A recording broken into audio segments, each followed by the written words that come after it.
You ready? Okay, very good. I'm going to try to read the script and pretend like I know what I'm doing. Good morning, everyone. I am Brian Moffitt. I'd like to welcome you to the meeting of the Asheville Downtown Commission for July 26, 2024. The Asheville Downtown Commission was created by the City Council for the sustainability and continued development of downtown, a vital urban center of Western North Carolina's economic, cultural, and visitor activity. The Downtown Commission provides City Council with recommendations on downtown policies and initiatives. In addition, downtown commissioners currently fill 3 out of the 9 seats of the city's Design Review Committee, which reviews development projects within the Central Business District, the River Arts District, and hotel projects outside of those areas. The Downtown Commission also has the opportunity to provide input on projects outside of the scope of design review. We are meeting virtually this morning due to unforeseen circumstances at the city building. We are recording this meeting. We apologize that we're not able to post this live, and we will try to do better for our next month meeting. But for anyone that is watching this after the fact, welcome. And for those that are with us today, welcome. At this time, I'll go through and introduce committee members. I know lots of us have done this virtually. You'll have to remember, please use the controls to raise your hand as we're going through this. And if we take votes, I'll have to go through and do a voice vote individually. So committee members, if you're here, I can't see everybody on the screen. So if you're here, please remember to turn your mic on and say hello. Jefferson Ellison, don't see him. Noor Edwards, you said she was on the way. I don't see her. She's looking for the link now. I just resent it to her. Okay, we'll say hello when she comes in. Stu, I saw you. Hi. Okay, thank you. Hayden Plemons. Here. Thank you. Billy Cooney, I think I saw you come in. Yeah, I'm here. Yeah, thank you. Good morning. Ricardo Sejo. Good morning. Hey, Ricardo. Robin Rains. Hello. Megan Rogers is not here. Eva Michelle Spicer. Good morning. Good morning. I don't think I saw Sage Turner, our city council liaison. Oh, good morning. Yep, I see you now. Thank you. Thank you for coming, everybody, and thank you for scrambling at the last minute. We do appreciate it. So I will do my best to keep up with the agenda and walk everybody through this. So our first item of business is our approval of minutes. You have the draft minutes from our May 24th meeting. Are there any revisions, or is there a motion to approve those minutes?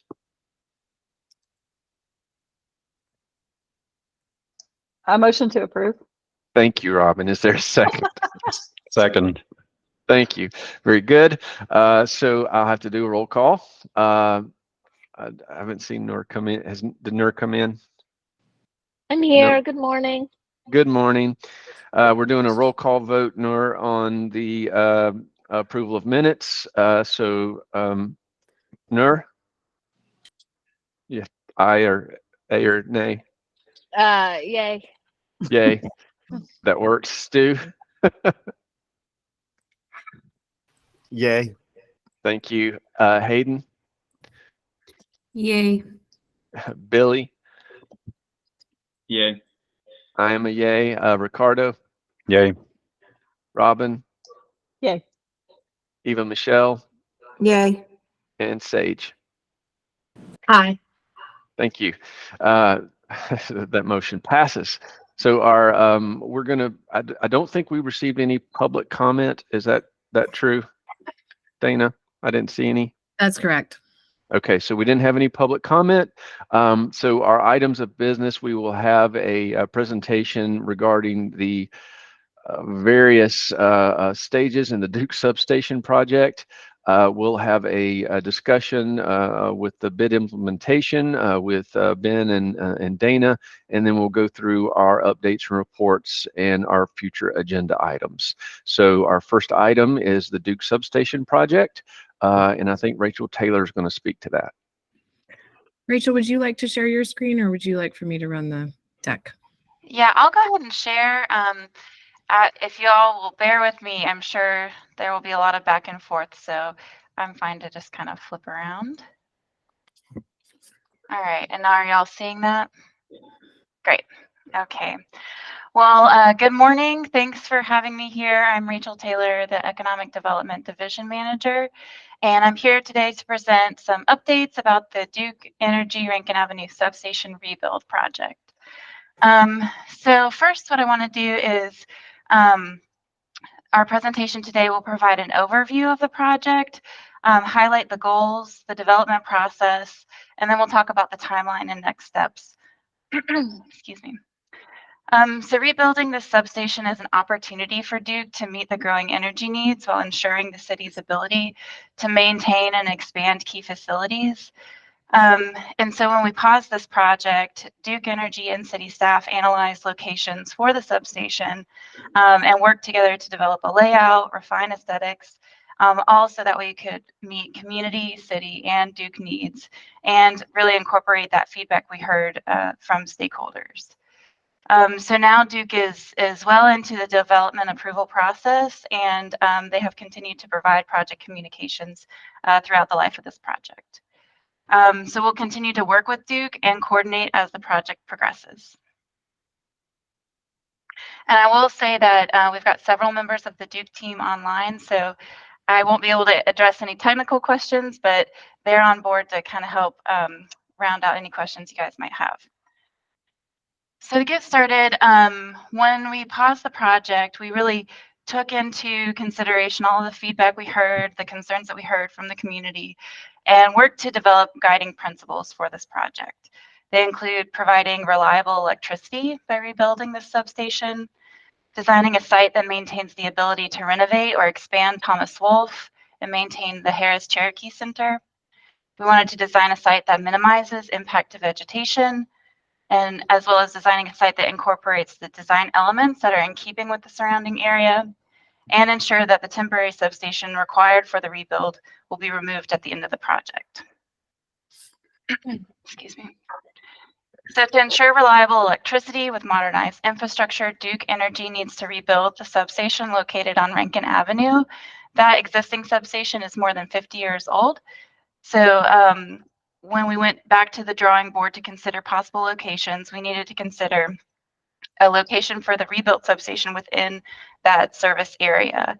So Duke and city staff worked closely together to determine that new location, and we landed on rebuilding adjacent to the existing substation. That's at the corner of Rankin Avenue and Hiawassee Street.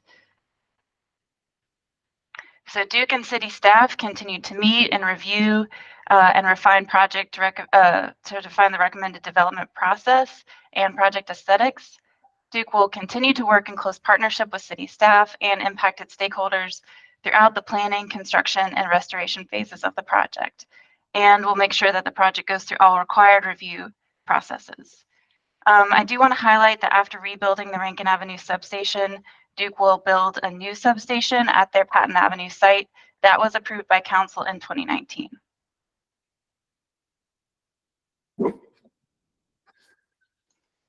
So when we were looking for a new site, we wanted to make sure that the proposed location met the project's guiding principles, that it was within the existing service area, that the location met or exceeded the footprint of the existing substation, and allowed for Duke to have a buffer to safely and securely maintain those facilities, that the site minimized impact to the community and maintained the character and the future development of the area, that the site included a buffer and allowed for maintenance, expansion, or renovation of the Thomas Wolfe Auditorium and Harris Cherokee Center, that it minimized impact to the urban tree canopy, provided a visual buffer for Lexington Avenue and minimized impact to visitor experience, and that it maintained the monthly parking spaces, which was a large concern that we heard from the first round of the project.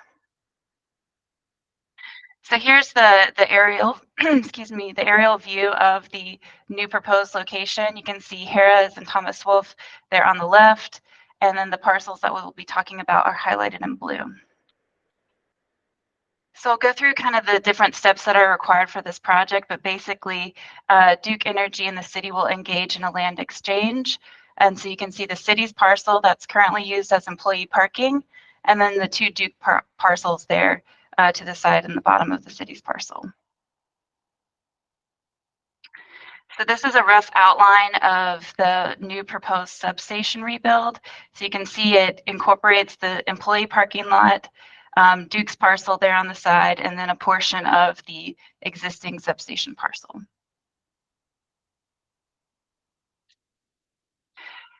So together, Duke and city staff, including staff members from our various communications departments, engineering, planning, and many other staff members from other departments, reviewed the initial concept images so that they reflected a well-designed open-air substation that met the project's guiding principles and goals, as well as incorporated that stakeholder input.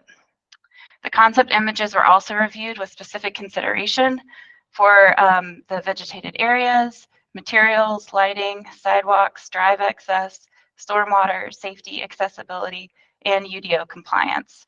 Those were all top areas of concern that we heard, excuse me, from stakeholders. And we'll go into the steps that have been completed so far, but just want to note that the Rankin Avenue renderings, they're still in process of review. So the images that you see are not the final images. Excuse me. So here's the proposed aerial view for the Rankin Avenue substation. As you can see, it kind of goes there on the corner lot right behind Harrah's, but still allows for maintenance of the loading dock and for access to that rear entrance. And then this is the view from Rankin and Hiawassee. And then from Hiawassee. So as I mentioned, there are really three kind of key steps to this project. There is, of course, the Rankin Avenue substation. This requires level 1 approval. Project details will inform additional steps and requirements. And this is really dependent on council's approval of the conditional zoning amendment for the temporary substation and the land exchange. So this temporary substation will be necessary to have reliable electricity and connectivity as the older substation is taken offline for the rebuild. And so the temporary substation will be located at Duke site on Patton Avenue, and that will require approval for a conditional zoning amendment. And council will vote after a public hearing. So pending approval, Duke will install that temporary substation and will decommission the old substation. The third part of the process is the real estate land exchange. Council will vote to close a paper right-of-way. There's an unopened paper right-of-way located on that employee parking lot. So they'll vote to close that after a public hearing, vote on a land exchange after it is presented at the Planning and Economic Development Committee, and there's a public hearing. And so pending all those prior approvals, that will be the culmination of the three main steps in this process. So there are a lot of components to this, but the kind of the highlights of the completed steps are that in February, the Duke team took the Rankin substation renderings for informal review at the Design Review Committee, and there's a lot there, but the feedback really centered on the fencing, with the committee preferring wrought iron in lieu of the opaque paneling with decorative fencing. And then the Patton temporary substation went for informal review in April and then formal review in July. And the committee approved that design and then provided feedback as well. Duke's also held neighborhood meetings regarding the Patton site for that temporary substation, and the key concerns and takeaways from that meeting included ensuring that the GIS substation moves forward and that traffic impacts on Klingman are addressed. So as a result of stakeholder feedback, Duke's permit application notes that the temporary substation will be removed within 6 months of completing the Rankin Avenue substation rebuild. And then just this week, council approved the hearing date to consider the closure of that unopened paper right-of-way located on 34 Hiawassee. And then here are the renderings that were approved through the Design Review Committee for that temporary substation on Patton Avenue. This is the view from Knoxville Place, and then the view from West Haywood. and then from Klingman. So just to kind of recap the key council decisions that will be needed in this process, council will vote on an approval of a conditional zoning amendment for the purpose of installing a temporary substation on Duke's Patton Avenue site. Council will also vote on closing a paper right-of-way located on 34 Hiawassee Street. Again, that's currently used as employee parking. The Planning and Economic Development Committee will review the land exchange and will vote to recommend that to council. And then council will vote on the land exchange with Duke Energy for the purpose of installing that downtown substation. So all of these meetings are scheduled for August, but that's pending prior approvals. So from May until August, Duke is working to complete that entitlement and approval process. And then pending that approval through late summer and early fall, Duke will begin prep work to facilitate the connection between Rankin and the temporary substation on the Patton site. This prep work will result in multiple temporary lane closures downtown as they make that connectivity. And then staff are working on coordination with the Duke project team and coordinating internally with other departments to properly notice those temporary closures and coordinate, as we understand that there are a lot of projects happening downtown. And so pending all of that, in fall of this year, Duke will begin the temporary installation of that temporary substation, at Patton Avenue. And then in January of 2025, intend to begin construction on the Rankin Avenue substation. There are a lot of pieces in this, but here's a summary of kind of the key dates that have already happened and then the key upcoming dates for this project. So with that, I will pause. I know that's a lot of content. I'm happy to flip back and forth and take any questions that you all have.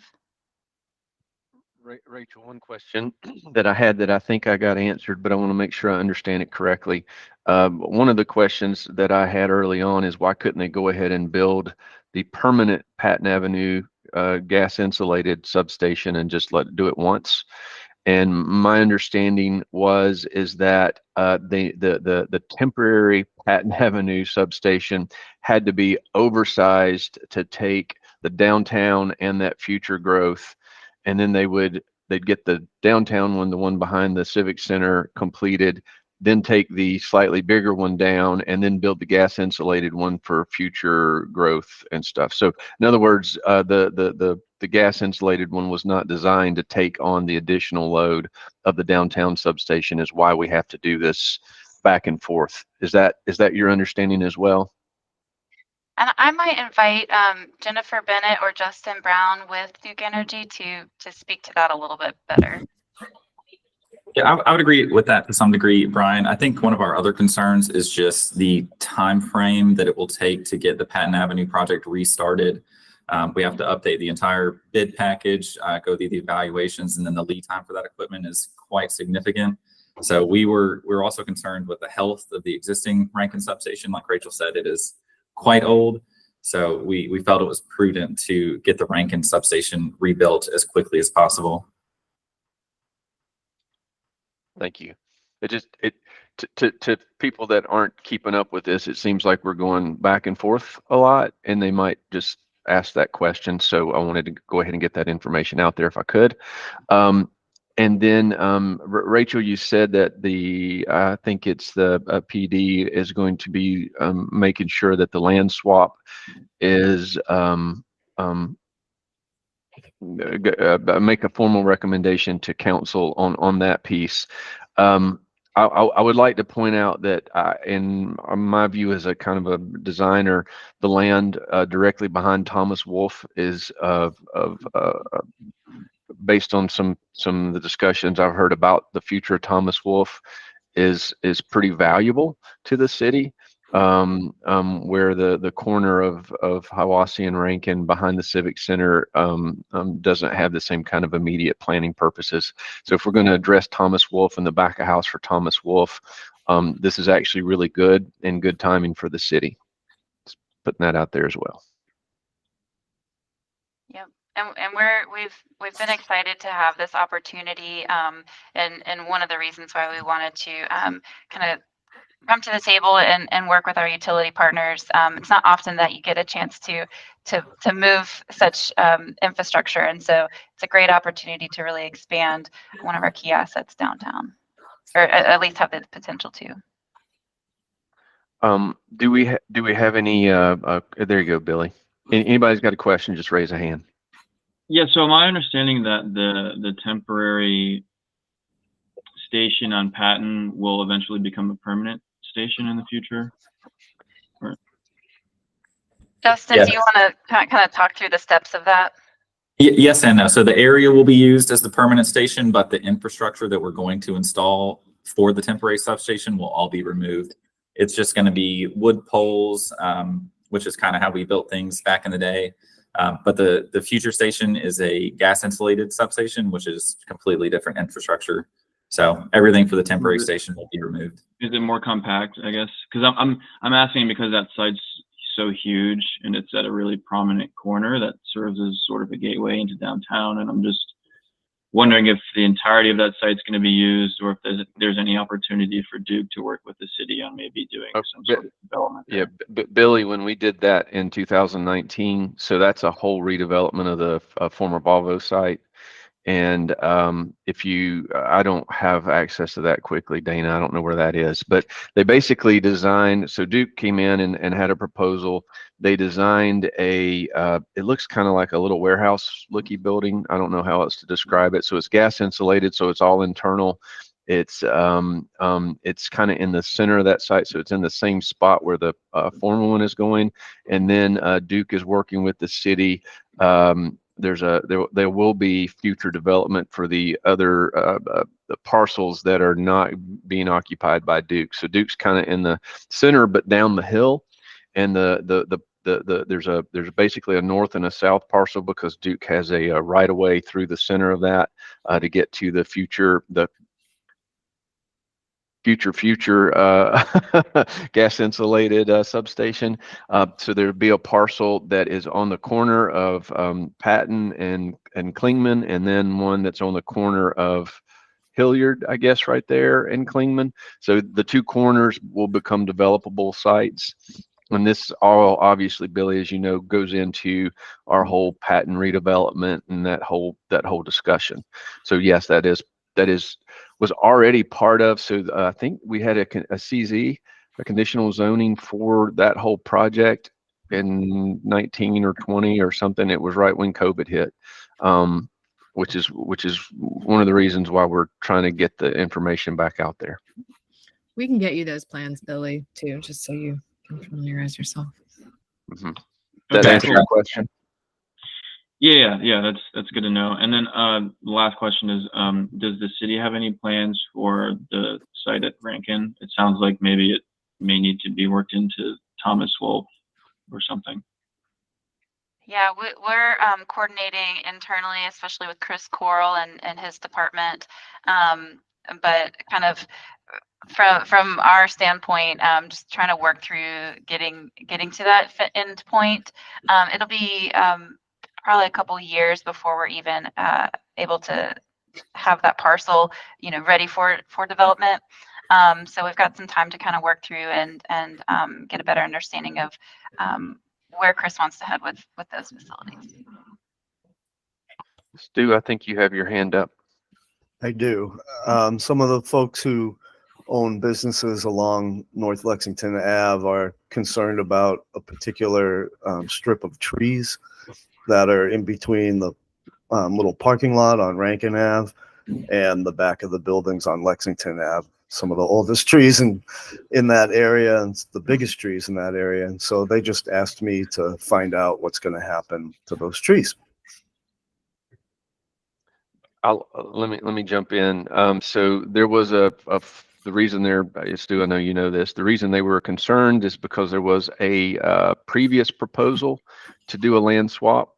That is a city-owned lot, and Duke had proposed a substation on that lot, And after much consultation, they've gone back and they're doing this proposal right now. So Duke is not proposing to do anything with that lot, and neither is the city. So those trees are remaining currently. Dana, go ahead. That's great. I'll just add that it's one reason we wanted to, for you all to get kind of this bigger picture update on what's going on, because there's been so many moving pieces and there's been really good, I think, positive progress in where things are going and how they've landed. But we wanted to make sure you all have that full picture. So I'm glad that we can close the loop on that one. Thank you. It's to keep those trees, and to keep that is one of the reasons that we're doing all this other shuffling. Great. So thank you, Duke. Thank you, Duke. You listened. Yeah.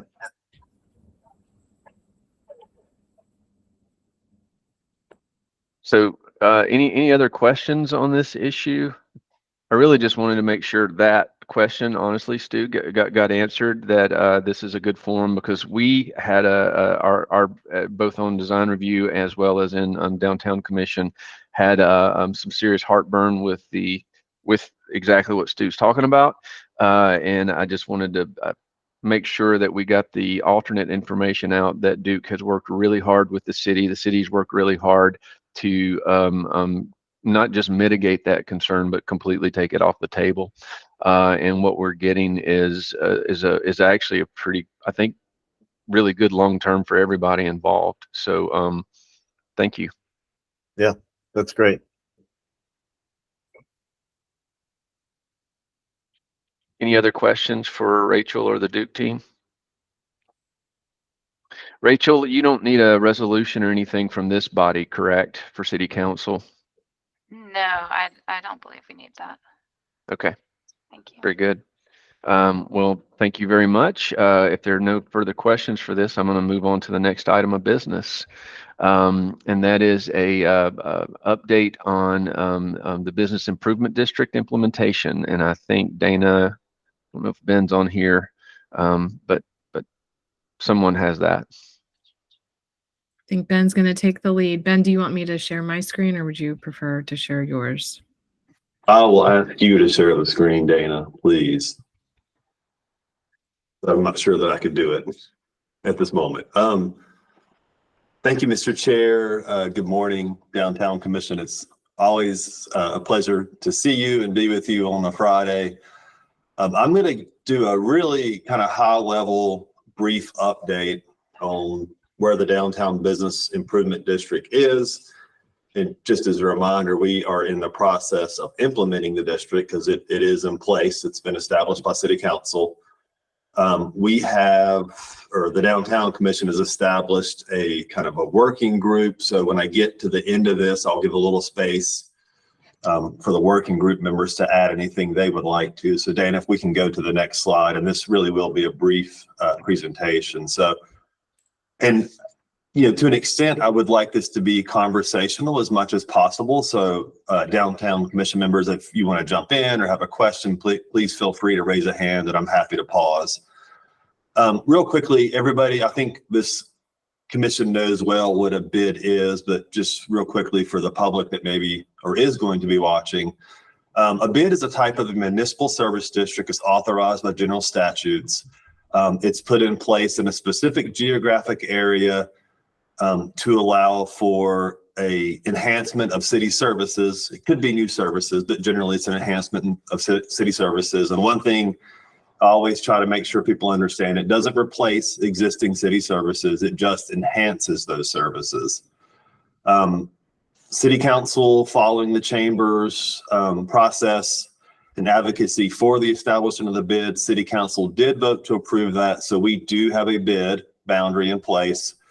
And we are also, or will assess, the county will, an additional tax on that downtown area. And that's 0.0877 per $100 of assessed value. That's expected to generate about $1.2 million in bid funds that will be available this fiscal year.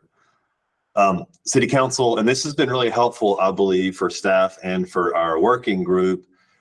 City Council passed a resolution in addition to the adoption of the ordinance that established the bid. And I feel like the resolution really outlines what we need to target in terms of bid services, reporting and engagement requirements, as well as kind of the governance of the bid.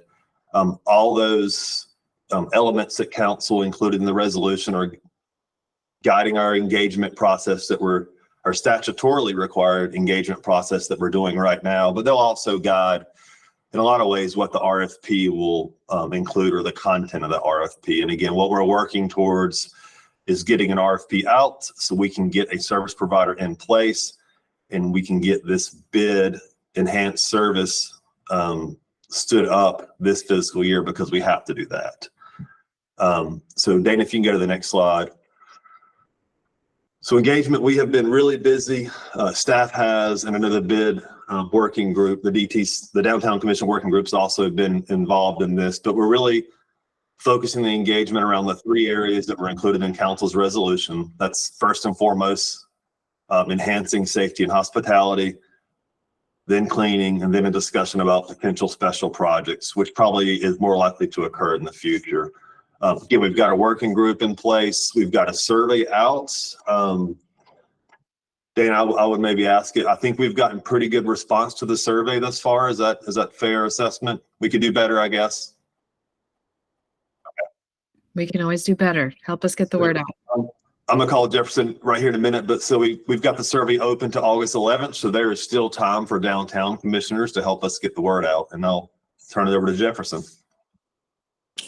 Oh, I'll turn it over. I just have a quick question. Are you able to share like the demographics of where you're at with the survey? Maybe you don't have that in front of you, but I think in terms of public engagement and just sort of public trust, that we're able to share at the end of the types of folks and able and willing to share the types of folks that took the survey and crafted whatever the survey says is going to be useful to us. Absolutely. And we have a standard demographic block of questions that we include in all our surveys. We're keeping an eye on that, and we recognize that we're missing some groups so far, and we're trying to do additional outreach where we can to get more responses. But at the end of this, and it's optional, so folks who take the survey don't have to fill out the demographic information, but a lot of people tend to do so. And so we are absolutely keeping an eye on that, and we will have that information at the close of the survey. And we'll be willing to share it. Like we're able to share it. Cool. Yes. I think it's publicly available. I'm not going to go through the weeds on it right now, but if you go to the survey, I think that the public's able to see what the responses look like so far.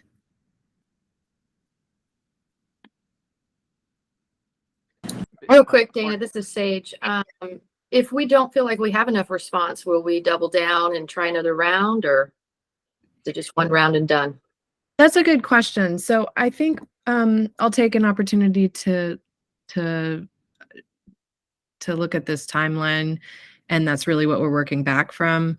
So we plan to come to the Downtown Commission on August 23rd to present everything that we've heard.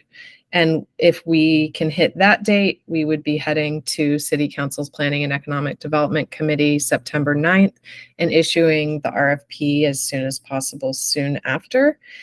If, we need a little bit of time to collate all the input received from the survey. So there could, there are options, but this is the timeline that we are working with right now and shooting for. Go ahead, Billy. Yeah, I have a question about the resolution. Maybe this is more for Sage. It sounded like the council was saying that at any point that they could remove like the funding, if the bid turns out to be terrible and everyone hates it. But the resolution says that there's like a formal review in year 4. So does the council have intention to kind of give it, a few years to make sure that it's working well before they do anything drastic like defunding it? Good question, Billy. So generally speaking, any current council cannot engage or force a future council to do something. So what's unique about this bid is that every year the budget will come to council for approval and the tax rate will have to come to council. So we kind of agreed, let's do a 10-year pilot, but in 4 years, you could have a totally different council that zeroes out the tax or something like that. Like there are some built-in ways to shut it down if a future council wanted to. Now, I would not say that's what this council is thinking. This council said clearly, let's look at this for 10 years. You really need some time to turn around progress. And, we'll review a budget and a tax rate every year and see how it's going. I don't think the intention is to shut it down or anything. It's just that there are some controls built into it that's unique. Does that help? Yeah, it helps. I guess the intention is there, but like theoretically, it could not, like the budget could be decreased or just like gotten rid of at any given year, theoretically Yeah, speaking. the budget is entirely from the tax revenue. And so the tax rate is assigned each year. So if it were reduced in any way, the funding would reduce immediately. If it were raised in any way, there would be more funding. Okay, thank you. Hayden, I think we're next. Then Jefferson, sorry. I was just going to ask to go back a slide.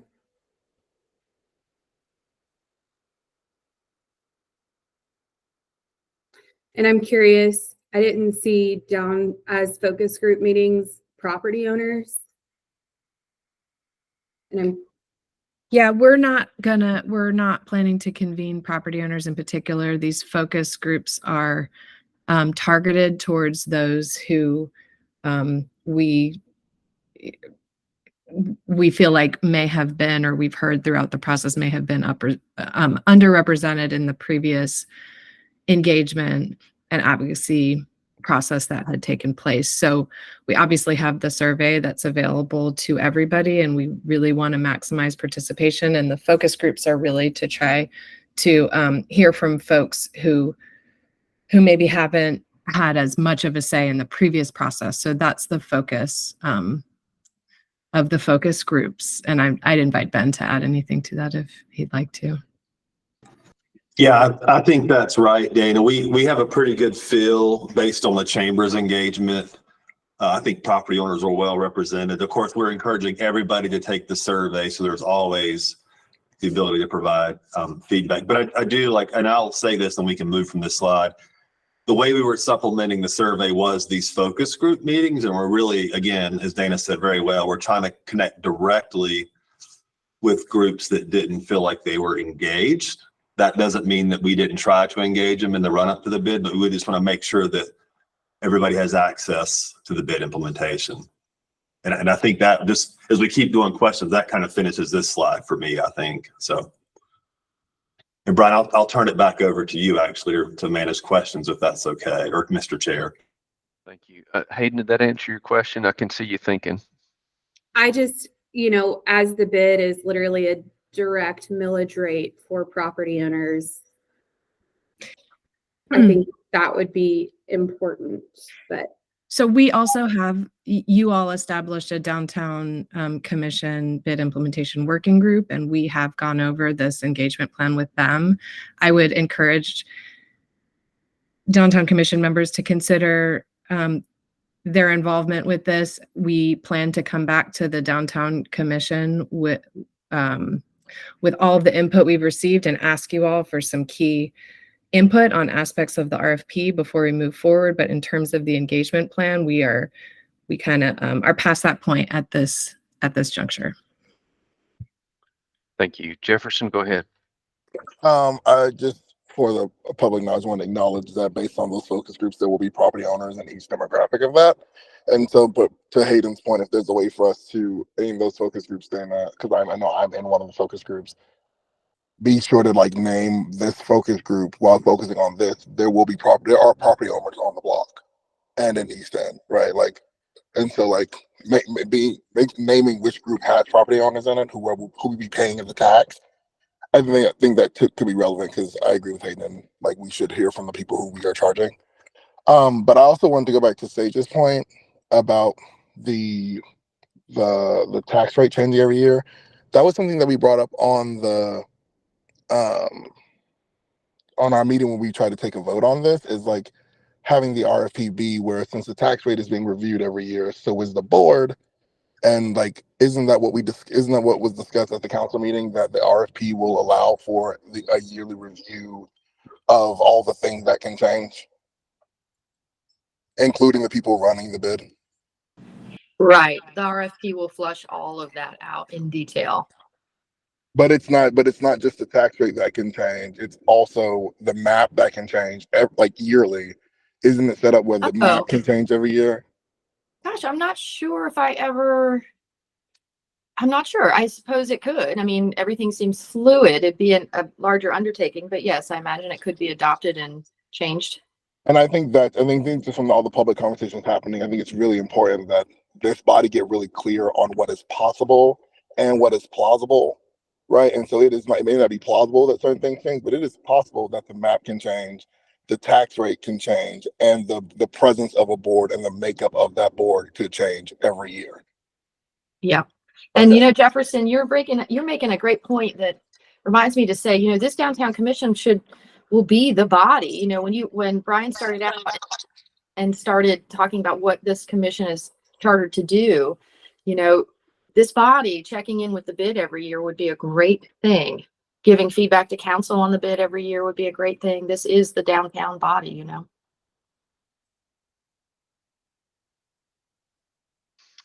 A quick question, Ben, for public use.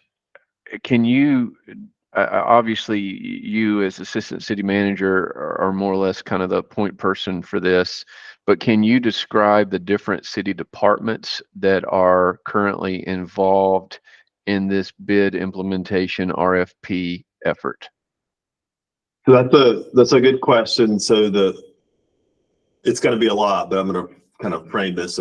So the departments that are really involved in what we're doing right now, so kind of the engagement we're trying to obtain, that's really the city manager's office, planning and urban design, community and public engagement, and community and economic development.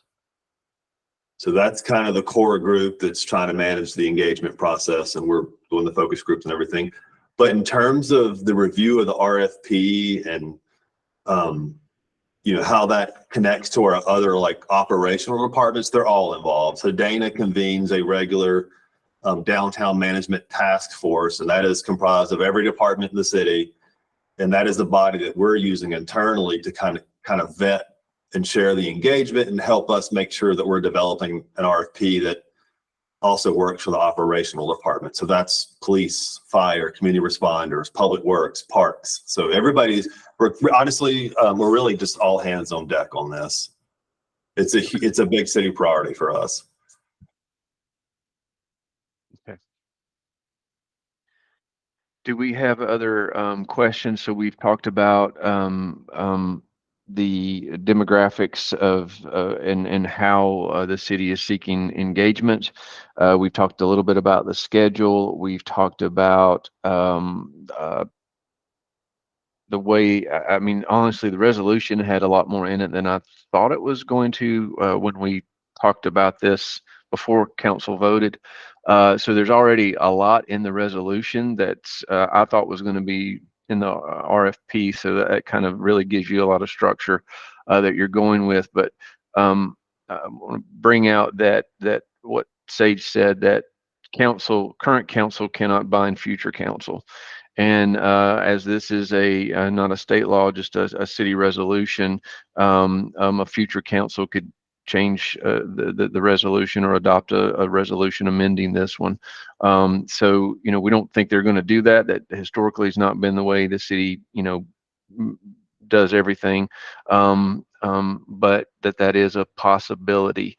And so people will continue to have a voice, I guess, is what I'm saying as we go forward. And maybe that's part of what you're doing. So Ben, Dana, what do you need from our group and/or specifically the implementation task force working group that we have at Downtown Commission? So today is and was really intended to be informational, to keep you all up to speed and to keep the public, when they want to watch this recording, up to speed on where we are at with the process.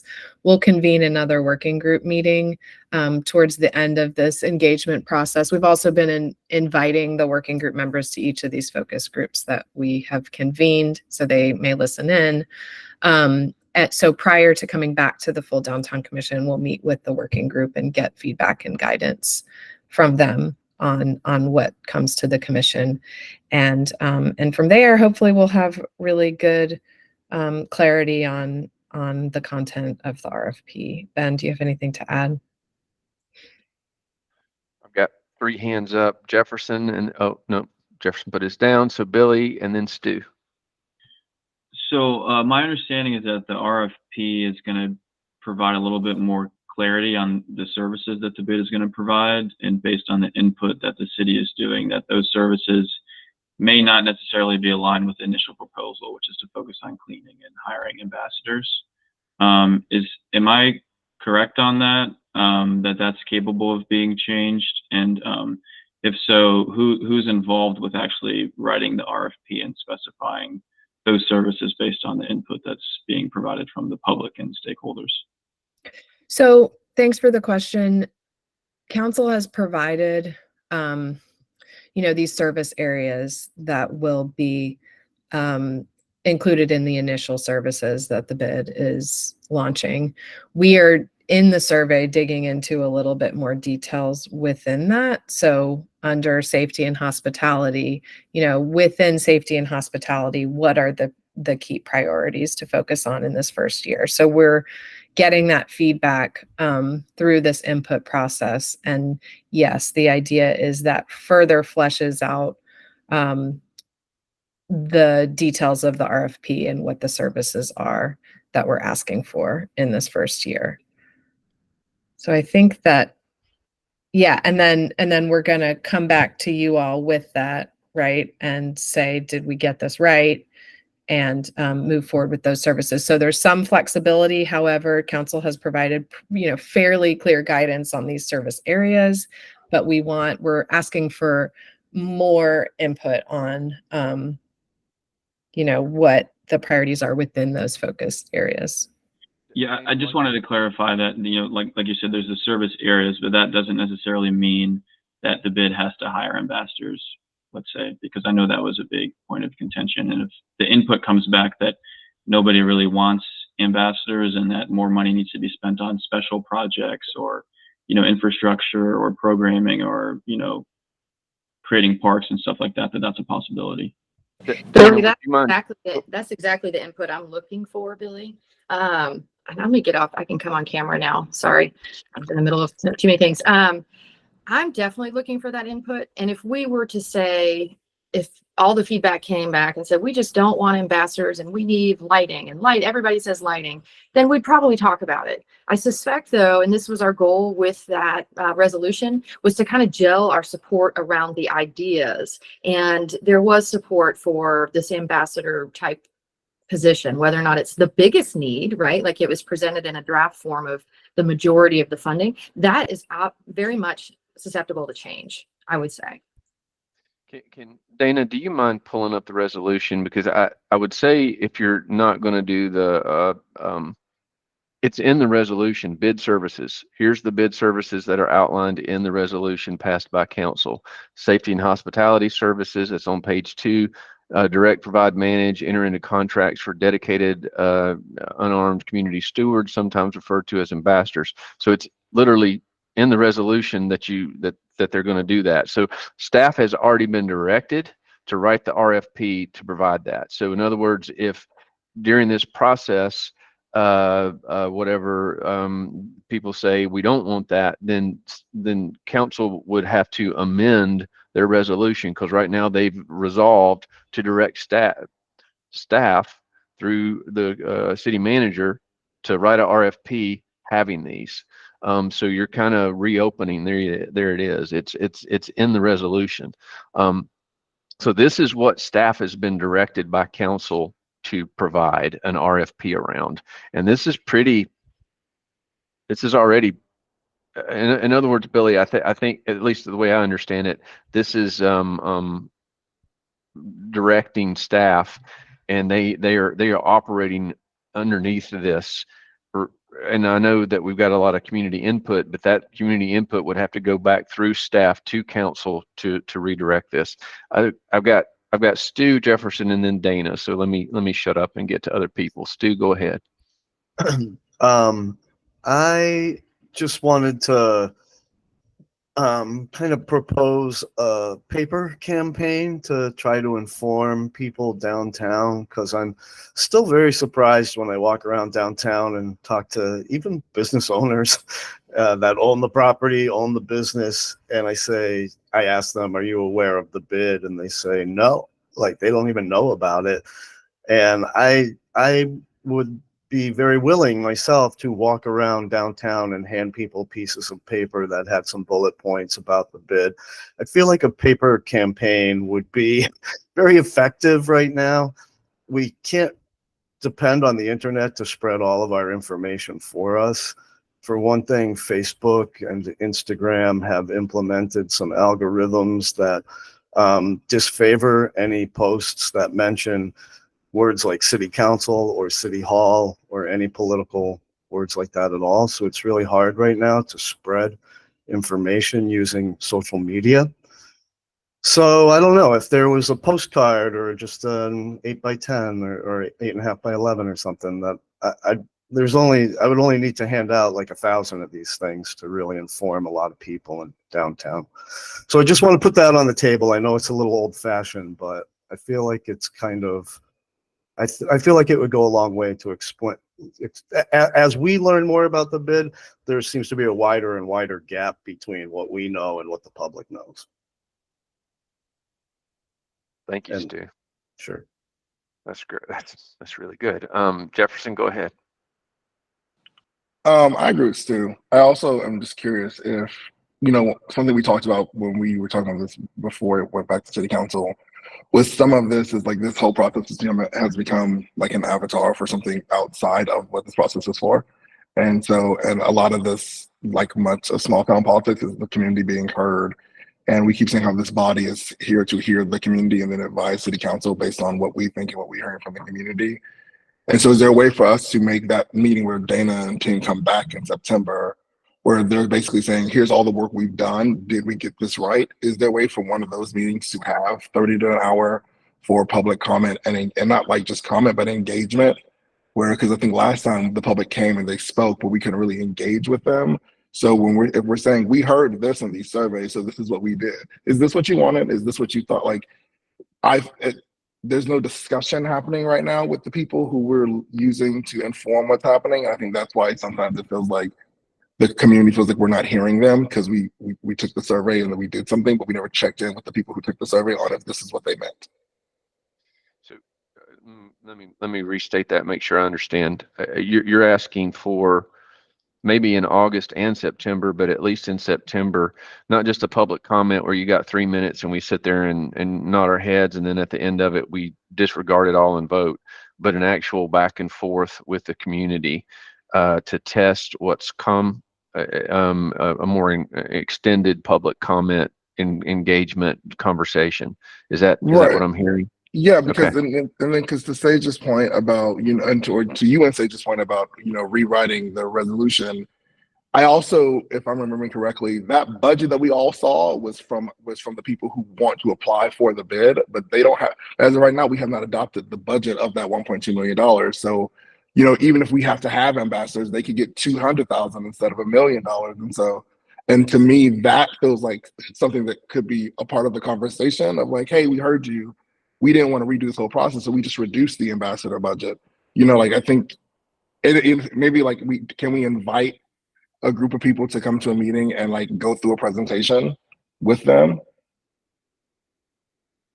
Yes, you can as a commission. Yes, you can do that. Hey, so a couple things. I don't think if we were to change some pieces, I don't think we would amend or rewrite a resolution. The resolution is not even like a binding document. What it is was our way of saying, look, process-wise, the community seems really confused about what we might adopt. Let's spell it out and adopt a resolution showing our good faith working towards this direction. But the RFP is really the ultimate document. Dana, I don't know if I need to coordinate with you or something, but I'm happy to request some printed flyers to be given to folks to distribute downtown. I think it's a great point. I don't know how that process could fall out, but I can follow up over email with you all. I can just email the whole commission. We have flyers, and I will connect with you, Stu, directly, and we are asking you all to help get those out actively. So thank you. And I will resend the materials that we have. Dana, since you're speaking, oh, you took your hand down. Eva, Michelle, and then Ben. Thanks, Brian. Yeah, I just want to point out that the community engagement part of this has been going on for months. The bid is literally on the cover of the Mountain Express this week. If people haven't heard about it, they're not actively seeking local information.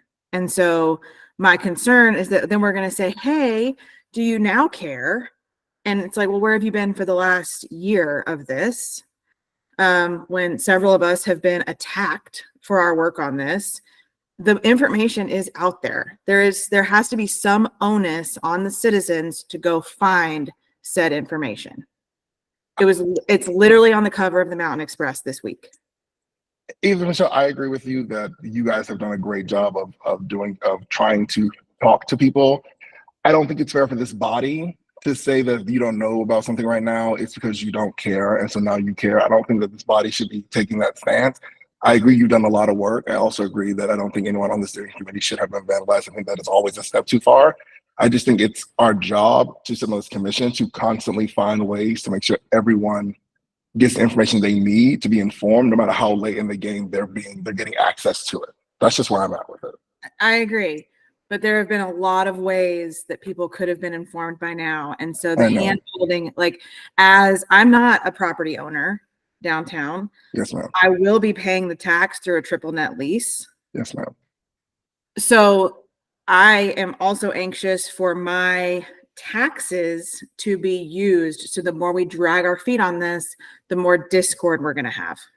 Yes. And also, Stu, maybe connect with Hayden, just as a random note, because I know Hayden had also handed out flyers through ADA with businesses. And so I don't know if we should hit a different side of downtown, because you're right, you're on the streets a lot. So if you're hearing people don't know that information, maybe we don't want to double dip and hit the same people, because even Michelle's point, we have been talking about this for a really long time. It is in the paper. But let's all be honest, not everybody reads the Mountain Express. And so it's the same, if we're all talking to the same group of people, they're just getting 6 different versions of a flyer. The only reason I even bring up the Mountain Express is because Stu said we can't count on the internet. No, I agree. It's in boxes. I More agree. engagement. Community engagement is always good, y'all. If we need to find more people to get engaged, we need to find little corners of pockets that didn't get engaged, we can do it. I mean, we tend to go overboard on our engagement. It doesn't mean we're going to walk anything backwards. It just means we're going to make sure everybody had a chance to give their input as best we can. I love the flyer idea. I appreciate y'all doing the extra effort. It's really, I think the Downtown Commission has a great role in this bid. So this is a really dynamic, helpful conversation. If I can help in walking and getting flyers out, let me know. I'll join you for the walk. And I think, even Michelle, maybe I misunderstood Jefferson, but I think part of what he's wanting to do with the engagement is not necessarily, hey, there's a bid. It's really on the specifics of the RFP, how much of the budget is going to the community. Let me go back to the thing. The safety hospitality, how much is going into enhancing cleaning, how much is going into special projects, so on and so forth. I think it's in the nitty gritty details. Well, I'm trying to bring the temperature down, because I can only empathize with the people from the steering committee who have been vandalized. And I was in a meeting with 2 members of the steering committee and some activists who were very much against the bid, and it was a very intense conversation. And I just kept hearing, oh, we're not being heard, we're not being heard, we're not being heard. And I don't know what to do with that. And so I am just trying to find some way to bring the temperature down, because it is impacting this entire community. And if people feel like they're not being heard through our current community engagement efforts, I think we should at least attempt to find new ways to let people feel heard, even if it's for the 5th time. Okay, Ben, go ahead. So I just want to make a couple of first of all, I agree with Councilwoman Turner. Great discussion, very helpful. I just want to note a few things. First, Downtown Commission and your involvement. Yes, we'll be back to the Downtown Commission to review the engagement and RFP, but I really want to note that this body appointed a working group to do exactly what we're saying today. So you do have a working group, and their role is to work with staff to bring the information back to the full body. So I'm just going to say, I feel like you have addressed that concern, and you are actively involved as deeply involved as a body can be in this work. Second thing is, I also am really excited, and I agree with even Michelle, there's been a lot of engagement. The chamber did a lot of good work. So, I mean, there's a lot to build on already, but I'm really excited to share some of the focus group information with you, because those have been really enlightening. We don't have that compiled yet, but the focus group, we've done this anonymously. So we've created a space where it's anonymous and people can participate, and they can do so in a way that is hopefully accessible. We meet people where they want to meet. We've been in condos. We've been all over the place. And I'm really excited about that, because of what I think you'll see is we'll be able to bring you some of the different perspectives that maybe you haven't heard yet. And I think we've structured that in a way that lets people give us feedback in a comfortable way and in a comfortable environment. So I just want to say that you've got some infrastructure in place as a body to support this. I feel really good about what we can bring back to this body at your next meeting, but I also hear you, like flyers, like, yes, let's get some paper out. Let's, and I know it's really been talked about, but let's make sure everybody has an opportunity. Same with Jefferson. Yes, we need to make sure we're finding those people that haven't had a chance to engage it. And I just want to say that we are in good faith doing our best to do that. So, and that's really all I wanted to say, Mr. Chair. So, and again, we're happy to keep answering questions today or whatever we need to do. So let me go back over the next steps. So the survey closes, focus group meetings are completed August 11th. So our very next downtown commission meeting on the 23rd, we will see what all that input was. We'll see the findings, and see what the focus group information will be regarding the priorities and content of the RFP. Then you're gonna basically try to complete the RFP by the end of sometime in September, put that out, and then it goes, city council would evaluate that through the fall, and January 2025 the enter into a contract and it's up and running. Okay. And one caveat, all that is at the latest, we are definitely prioritizing this as an organization. We got to get it right, but we also want to make sure that this is really important, that we give the provider time to stand up the services as well. Whoever gets the contract is going to have to buy equipment, hire employees. So there's a lot of work to be done.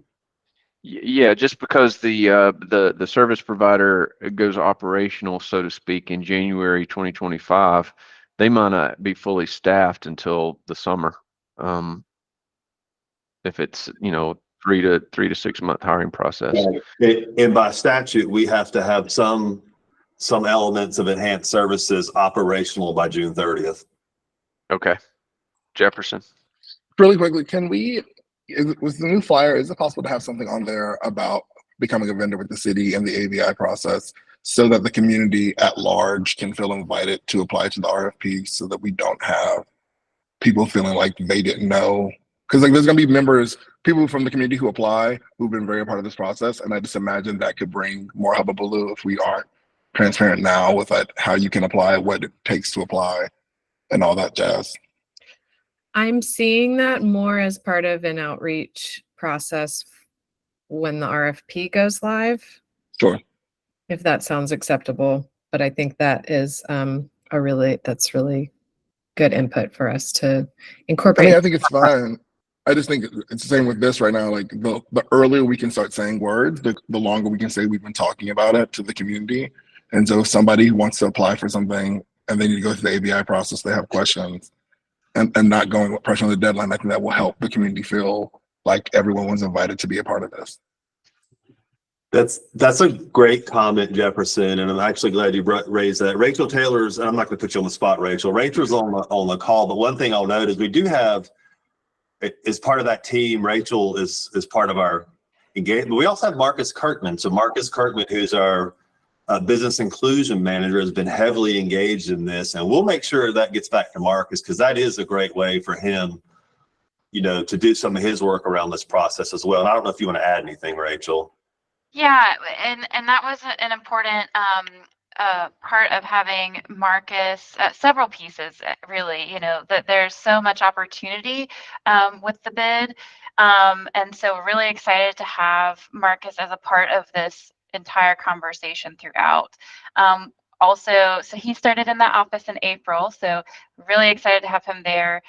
We've been doing several, we did one engagement event in June, and then he's been meeting with business owners kind of one-on-one throughout. So we're working on developing materials for a lot of different initiatives, and we can incorporate what it looks like to look at an RFP. We can specifically talk about this RFP and kind of start those almost FAQ type of things now. And then once the bid, or once the RFP for the bid goes live, we can have a couple of little deep dives with that. But he's out of the office out of training right now, but we will, I'll certainly follow up with him when he's back in the office next week. Stu, before I get to you, real quick. So in my world, when we advertise for general contractors and we advertise for contracts, we have different projects that have to meet certain guidelines for historically underutilized business owners, MBE stuff. And one of the things that we run into all the time, and I run into it in mine, is that you'll get an RFP and you'll see the RFP and you're like, well, I can do this piece, but I can't do these other pieces. And if I could combine with these guys, maybe we could come up with something and you could get more local. There's only like 3 national firms that have all of this, but then, there's all these local folks that do all these individual pieces.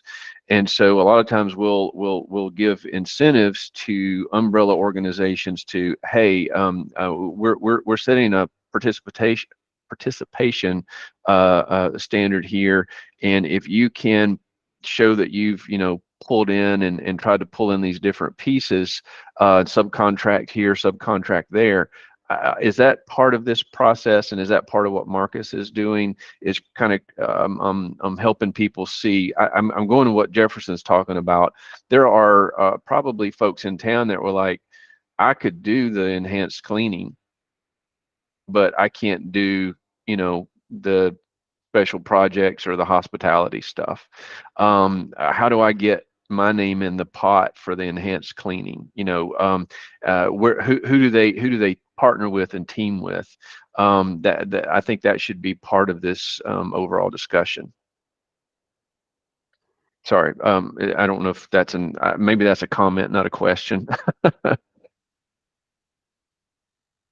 Okay, go ahead, Stu. I'm sorry if this is kind of going backwards a little bit, but the next question, the big question I'm getting now from people is, oh, how do I apply or become considered for the bid board? And I just want to know exactly what to tell people when they ask me that. It sounds like I should tell them, well, that process isn't even going to begin until the RFP is submitted in September. What should I tell people who are asking me point blank, how do I become considered to be on the bid board? Yeah, go ahead, Ben. Good question. So I want to be clear. So the bid board is not a city board. So let me start there. So the bid board will be established by whoever the contract is awarded to. So you won't be able to apply for the board until the contract is awarded, because once the contract is awarded, that entity would then need to establish that board. Now, what the city has done as part of the contract award, we will specify that your board, this entity's board, must have these seats, and that slate must be approved by city council. So the composition of the board is predetermined, and the approval of the slate of the board will have to go before council, and council could elect to approve the slate, or they could say, nope, entity, we need you to do something different with this seat. But ultimately, I think the process by which that board formed is, and some of that could be specified in the RFP, so we could have it where it's got to be publicly available. I mean, that's a good question. I do agree with you, but I think that's a step that's going to happen later in the process. And again, that's maybe a place where the working group can work with staff and we can think through that a little more, what that looks like. So And Dana or anybody else, if you feel like I didn't hit that exactly right, please chime in. I just want to get clarity that I should tell people, will people have to then, if they want to be on this board, they'll have to get themselves in front of this entity somehow and be like, hey, I'm a business owner or I'm a property owner in downtown, and I want you to consider me for the board. So how, and we won't know who that entity is, of course, for a while. And so there's no real answer to how to approach that entity just now. Right now, no, but again, I think that's something that we need to develop in the RFP. And yes, there is, and yeah, I mean, one thing I'll note is there is some guidance in the resolution. So what I'm saying is actually in the resolution. So a lot of this is framed in the resolution, but the process that happens, I think that is there's space to build that into the RFP. Okay. And again, I hope the working group, I think that's what y'all are here for, is to help us do that. So. Okay. Thank you.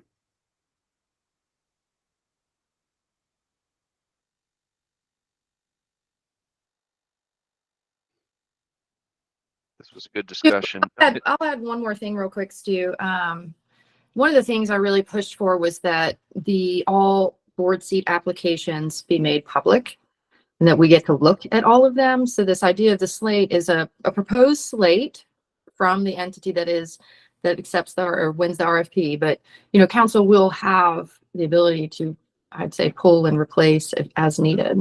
So don't feel that you won't be heard. Now, if the entity doesn't even accept all the applications or report them, I mean, that'll be a totally different beast, but I suspect they will. I mean, that's how we outline the process. Right, and that's a good point, Councilman Turner. And one thing that council also specified in the resolution is the entity has, when they begin to do this, they have to meet open records law, open meetings law. So the entity, while private, will be bound to the same rules that you're bound to. And that was stipulated by the council in the RFP. So if you're an entity and you're not able to do that, then you won't be able to meet the minimum standards of the RFP. So I do think there's a lot of checks and balances built into the RFP, and I would encourage everybody to the resolution, and I would encourage everybody to review that. It really, to me, it gives really excellent and clear direction from City Council. Yeah, I think anyway, we can put that on the flyer we hand out, just because having gone through this process recently, the amount of the time that people get new information after it's too late, we can be like, hey, this is what the board is, and this is when it's happening. And that way we can say, hey, like, we told you this 6 months ago, and you don't cut it this time, and that's okay, but here's the process. And we can give the Marcus's information. All that, I think, is going to help people feel heard, even if the results are the same.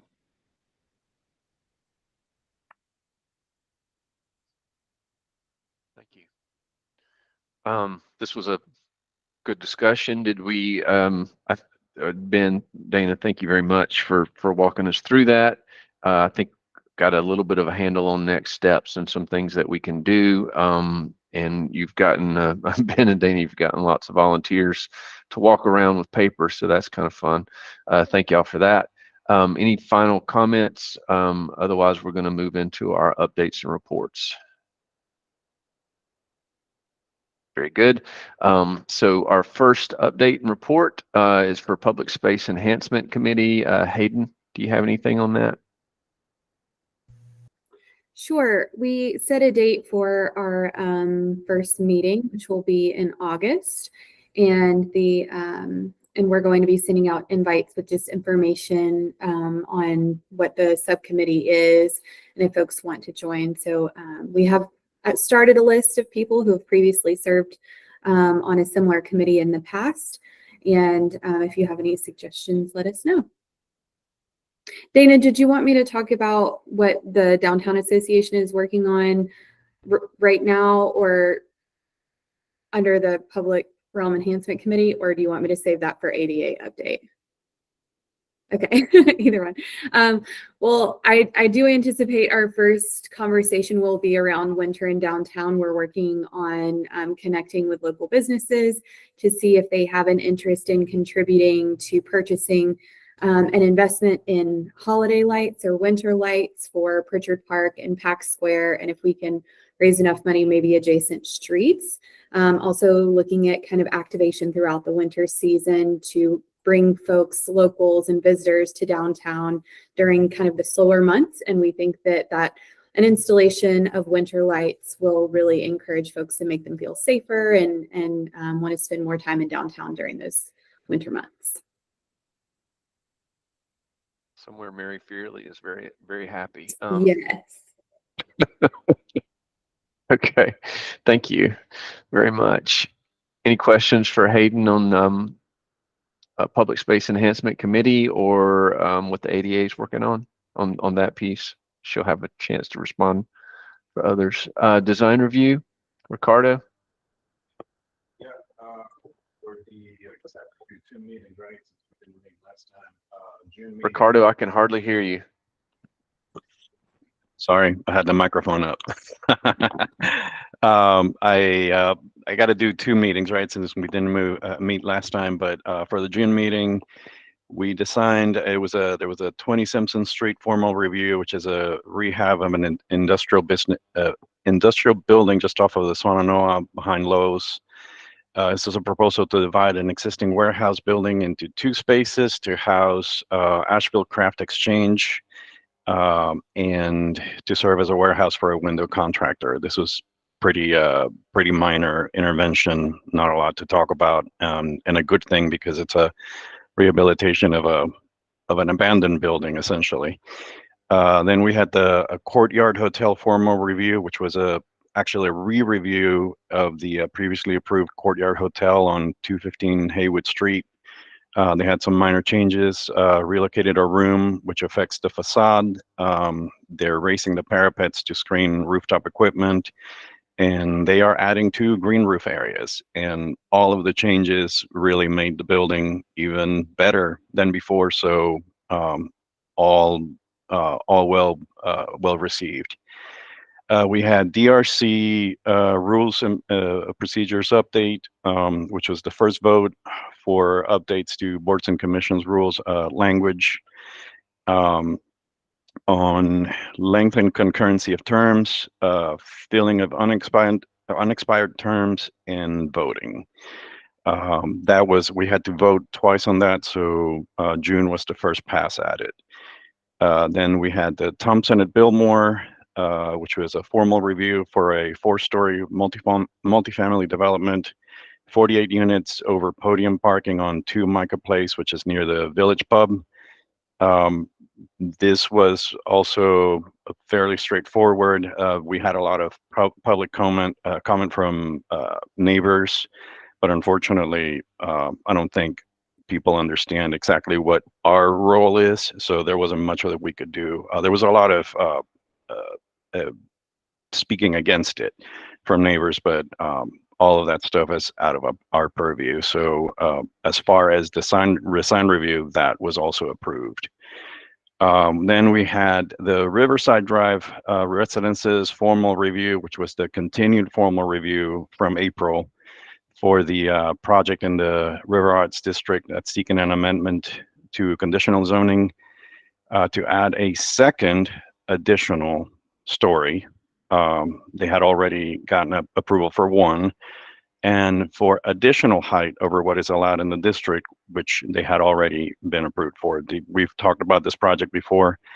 240 new residential units, 5% affordable, but affordable at 80% AMI, which is basically the workforce housing. So it's on the high end of affordable, and it's only 5 units. The architecture on this project improved from the last time we saw it, but there's still auto problems with scale and massing. It's still slim, unsustainable design from an environmental perspective. We did not approve this. We recommended that it not be approved. So I do know that it passed P&Z review last week. I read in the paper that one of the commissioners was speaking on it regarding housing and how, any housing is good, but I actually disagree. I think that our role is a little bit bigger than that, and Sustainability can be seen in a lot of different ways. It's not just an environmental thing. So in order for us to build and develop Asheville sustainably, we have to consider the precedents that we're setting. So I do know that so now this project is now in the hands of council. And I know that there's a public hearing scheduled for the August 27 city council meeting. And I'm going to suggest that folks kind of take a look at that project and let council know what they think. And I'll leave it at that. Then for the July meeting, we had the Patton Avenue temporary substation formal review, which we're all familiar with, and that was also approved. And then we had the second vote on the DRC rules of procedure. And that's it. Thank you very much. Okay, we'll move on to our homeless updates. And Robin, if you could also speak to, I think the homeless, I think that is not getting discontinued, just getting folded into the COC, the continuum of care. Yeah. Mhm. Can you, IAC is getting folded into that. Yes. okay. So are you still going to be in what? Yeah, I how's don't this know. going to work? I was wondering the same thing, but yeah, HIAC had its last meeting. And really the only updates, I mean, the report is included, but really most of the updates are from the continuum of care. So yeah, if you guys want me to continue to try to update that, I can. I don't know. We need to talk about that more as a commission. So, I mean, obviously, downtown has a deep interest in how the COC is going to be coordinating with all the different entities within downtown regarding our unhoused population. So, but I don't know how we directly interface with them. Right. Yeah, I don't either. Okay. They did the just as far as informational purposes, a development group called Friendship presented themselves to the continuum of care in regards to buying the Ramada Inn project. So, okay. But I also had the thought, I know that there's funding and movement around affordable housing in the city and county, and I didn't know if we wanted to kind of tie up this report as affordable housing and homeless updates. I mean, I'm volunteering to do more work, but maybe less since HIAC is gone. I don't know. Let's keep talking about that. Yes, I'm very interested in that. Hayden, Go ahead. It's my understanding that the COC is really kind of desperate for board members. I don't know, if Robin, you would want to be a board member or eligible or anything like that. I do not want to be a board member, but I do know that they are desperate. They are, and so I don't know if maybe that's just something that we could put out there. If anybody has an interest in serving on the COC, they're really trying to get folks to serve on that board. Thank you. Robin, yes, I'm very interested in rolling this all together into an affordable housing / how are we dealing with, and how are we interfacing with COC? I'd say the Downtown Commission has should have an interest and a voice in the two sides of a similar conversation. So let's qualified yes on that. Okay, Asheville Downtown Association, Hayden.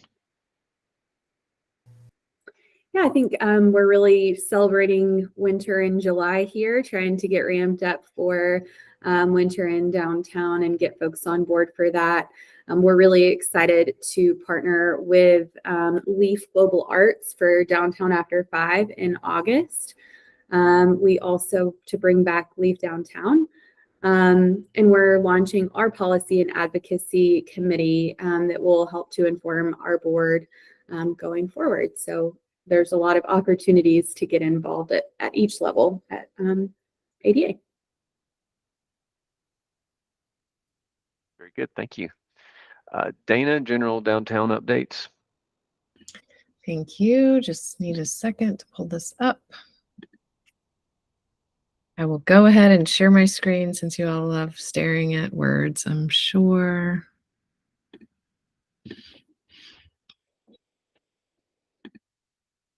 So that you know the report exists and we post it every month. We do have a page, ashevillennc.gov/downtown, and we post all of these reports here as well as the safety and cleanliness newsletters that go out. So they all live there if anyone wants to go back and find that information. In terms of downtown safety and cleanliness, we did send a newsletter out at the end of last week. We are transitioning the frequency of those updates to quarterly. So they will have a lot of important updates, just a little less frequently than we had been sending those out. One thing that was included in this latest issue, but I thought was worth highlighting is that the city, as part of this fiscal year budget that was recently passed, is expanding and making permanent the community responder program.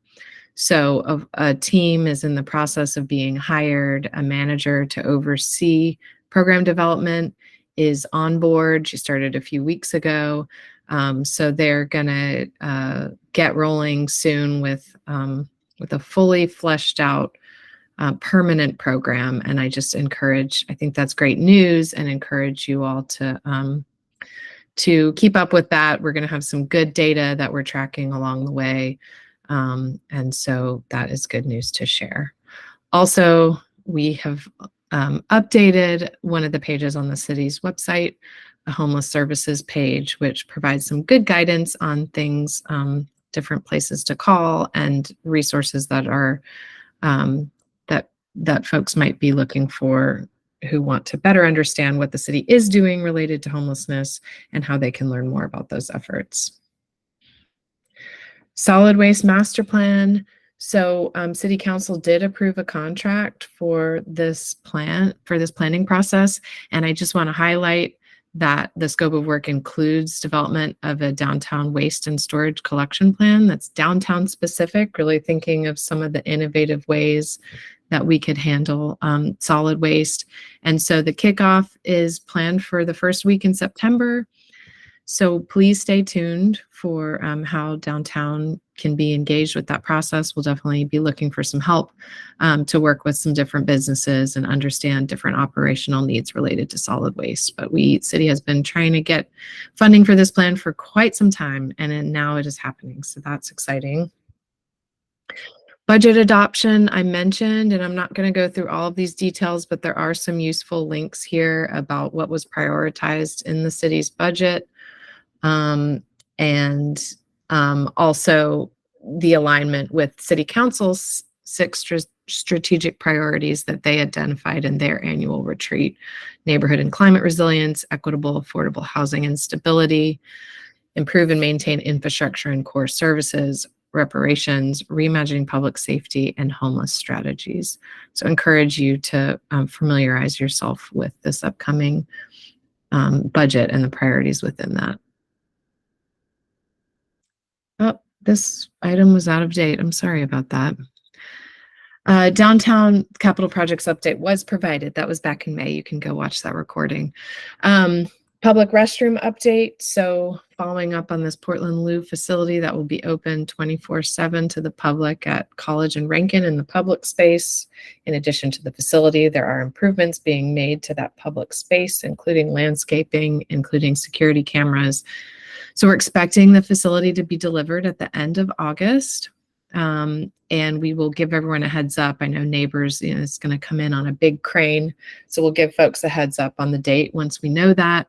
Once the facility's installed, some additional landscaping work will happen, and the facility and site will be open soon after. Boosting the block. We officially kicked off this project just earlier this week. We had different meetings and events with both community members and staff. We brought in the community facilitator team that was hired. And I think, this is a 2.5 year project. So there's a lot to do and we're trying to keep it all at a manageable pace. One of the first things we're going to have is this 2.5 year work plan, so we know what the upcoming key milestones are. But it's an exciting project. I've just reminded everyone of what the outcomes are that we expect from the project. It's a follow-up from the Pack Square Plaza Vision Plan and really implements some key improvements and investments in the block on South Market Street and really in capacity building to support the block community and its future. Jefferson is also involved with the project as a community coordinator, which is super awesome. And so, yeah, officially kicked off. We'll keep you all posted. In fact, we'll probably ask Jefferson to provide some updates along the way to this body as we move forward. The Business Improvement District, I think you all probably got all of the information hopefully you were looking for in the presentation, but I have provided a link to the survey. I will follow up with you all, hoping by this afternoon. I'll send a link to the resolution. I would really encourage you all to get as familiar as you can with that. And we'll share a flyer that we'd also love your help distributing. And that is what I've got. I'm happy to answer any questions that people may have.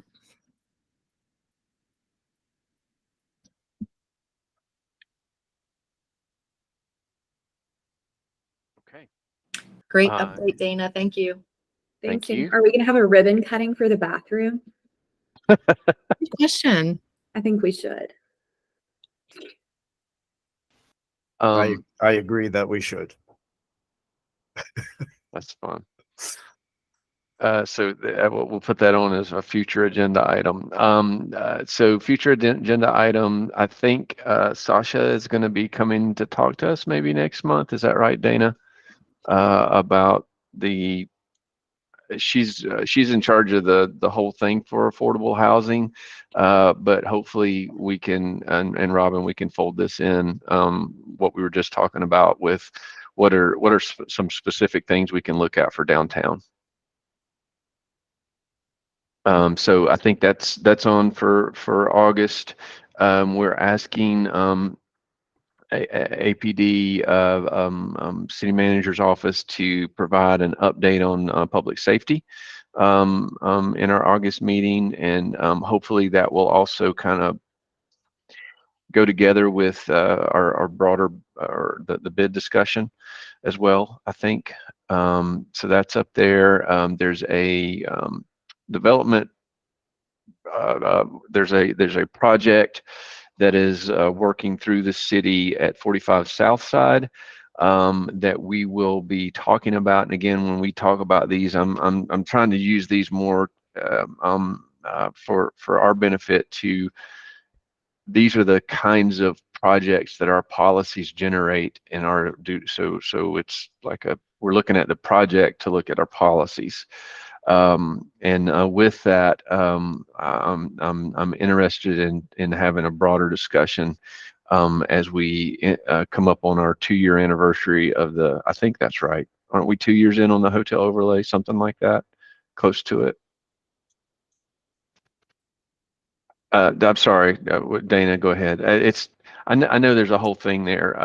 You guys know my one of my pet peeves is that the public benefits table, we're only getting certain things. We're not getting a lot of others, and so I'm very interested in downtown. Go ahead and starting that discussion. Clay Mitchell has put together a wonderful tool that he will hopefully be able to show us, or will at least be able to access it, that will show us here's the results that we're getting.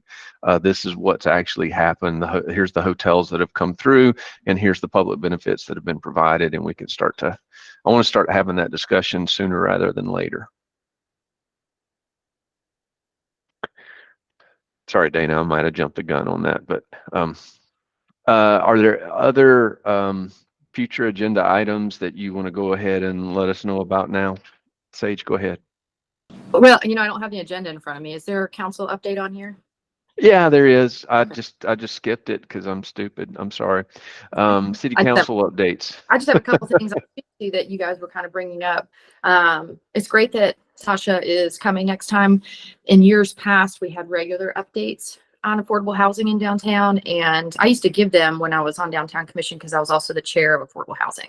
So we should absolutely integrate this again, because what we were hearing back then is, new residential units coming online, new hotel units coming online, the level of affordability throughout downtown, just construction in general. And how fast downtown is growing. I don't know if you all have seen this map that shows like the development we've had in downtown since 1997. Has anybody seen that?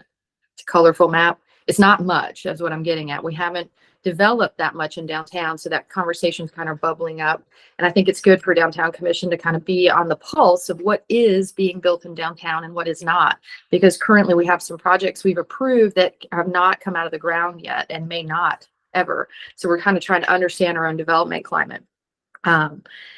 One of the big things that council seems to be doing right now is land use conversations. We had originally wanted to set aside funds to update our UDO, and we had to make some budget cuts. So instead of hiring people to help us, we're going to do a piecemeal approach through our own planning department.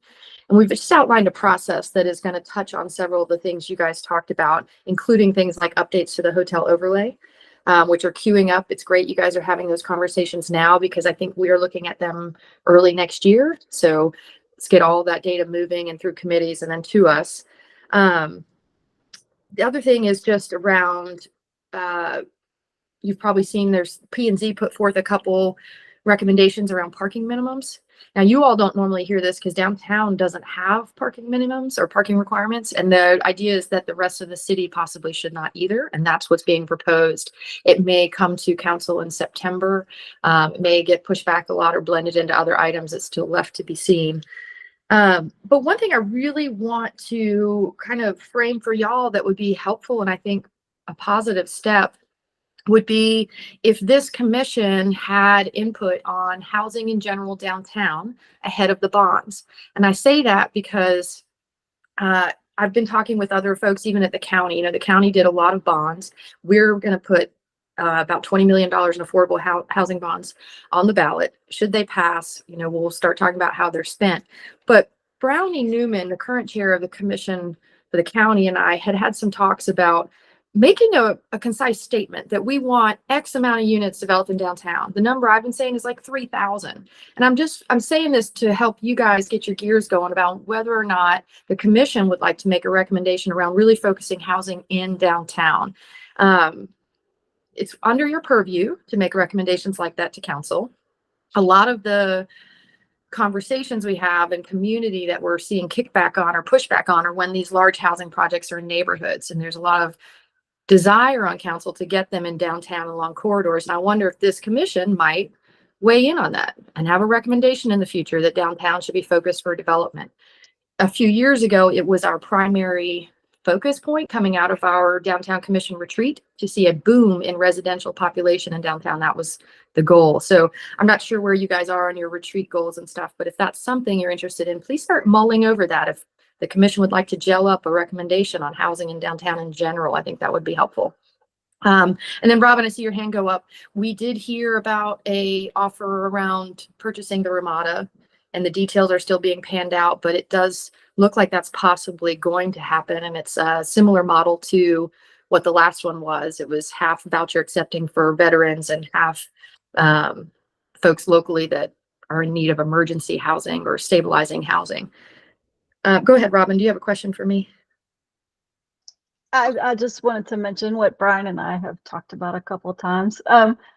I don't know if it would even be possible, but I think a housing overlay downtown would be something interesting to look at, where we study parts of downtown and figure out where the best areas for housing would be, and maybe have a benefits table so that developers who build affordable housing would be incentivized to do so. So anyway, that's just a thought that's been bubbling in my head. On time. I'm actually saying that for citywide. I still chair our housing boards and regionally too, and I'm just constantly enamored with how much housing is needed everywhere. I think the number is 14,000 units in our region.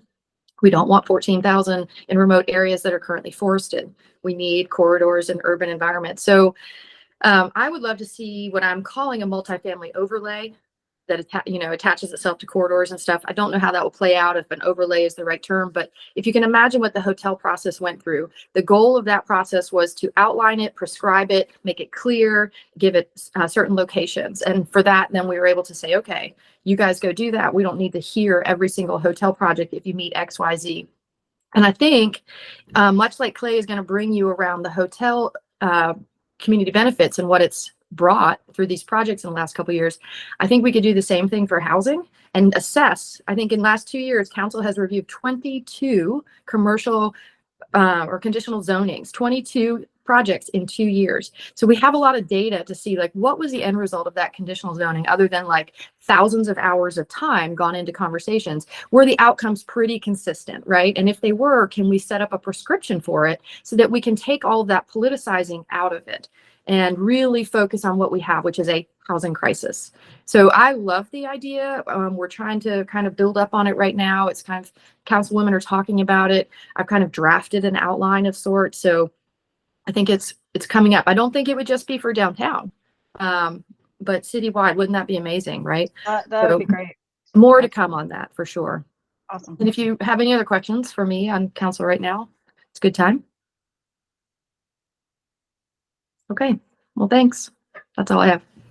Say sorry, it took me a moment to get off the mute, but I would love to see the Downtown Commission play a role in helping to reshape the UDO. I think this is really a great opportunity for this group and collaborating with P&Z and things like that, just because it does so impact. Sure. And, maybe, downtown has its own overlay. Downtown itself is an overlay. So when we talk about shaping the UDO, we're talking citywide.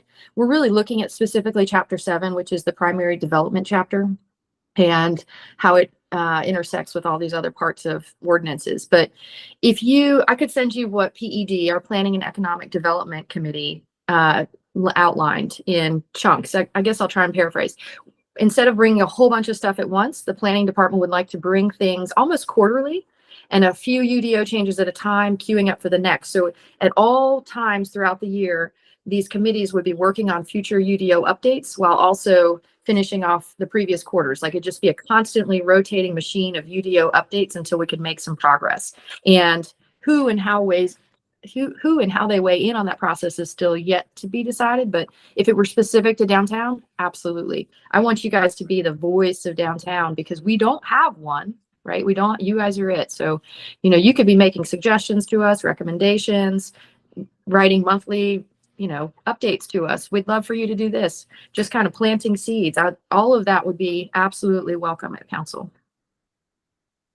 Go ahead, Dana.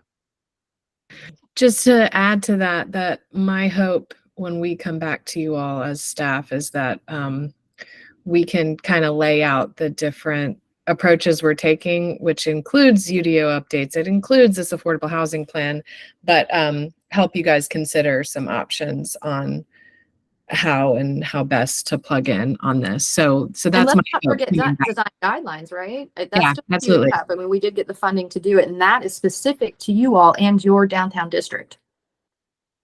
That's right. Okay, so we've got a lot to talk about next month with the downtown housing, downtown public safety, the bid, and gracious, that might be a long meeting, and the hotel overlay.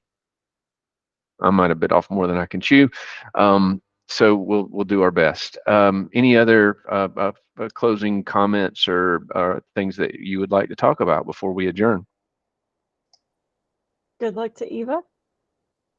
Yeah, that's right. She will not be here next month. Thank you. Yeah, I will not be here next month. Yes. Congratulations ahead of time. Thank you very much.